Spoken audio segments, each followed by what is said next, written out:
የሚገርም ነገር እንመለከታለን ዛሬ ወገኖች። እስቲ ሼር አድርጉት። ይሄ የፕሬዝዳንት ዶናልድ ትራምፕ ቤት ውስጥ የተገኘ በቃ የሙሴ ታቦት የሚባለው ያው ኢትዮጵያ አለ፣ አውሮፓ ውስጥ አለ፣ ወደ ሳውዝ አፍሪካ አካባቢ ያሉ የእስራኤል ዝርያ ያላቸው እዛ ነው ያለው እየተባለ ብዙ ቦታ አለ እየተባለ የሚነገርለት ጉዳይ ነው። እንግዲህ ቃል ኪዳኑ ታቦት ዶናልድ ትራምፕ የሚኖርበት ያ ስፍራ ማራሎጎ ተብሎ ይጠራል። እዛ ውስጥ ይሄ ተገኝቷል። ይሄ በምስሉ ላይ የምታዩት ተገኝቷል።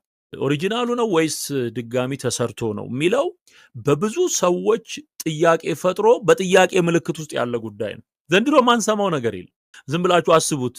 መጨረሻ ላይ ትራምፕ ቤት ተገኘ ቢባል እና ይሄ ነገር እውነተኛ ነው ቢባል ምን ሊፈጠር እንደሚችል አስቡት። እንግዲህ ይሄ እሱ ቤት እንዳለ እርግጠኛ እንድንሆን የሚያደርጉ ደግሞ ነገሮች አሉ።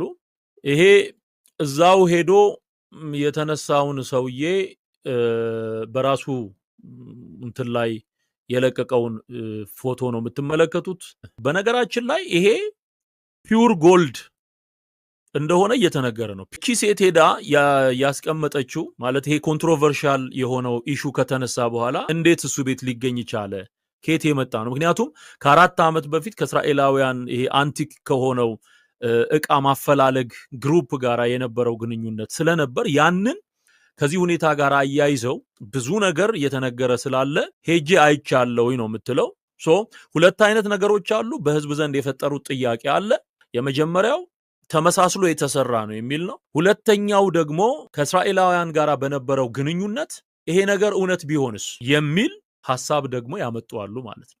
ዶንት ቢ ሰርፕራይዝ ግን የኢየሱስን መምጣት እንድታስቡ እንድትዘጋጁ ግን በጌታ ፍቅር እጠይቃችኋለሁ። ጌታን ያልተቀበላችሁ ወገኖች ንቁ፣ ጌታን ተቀበሉ።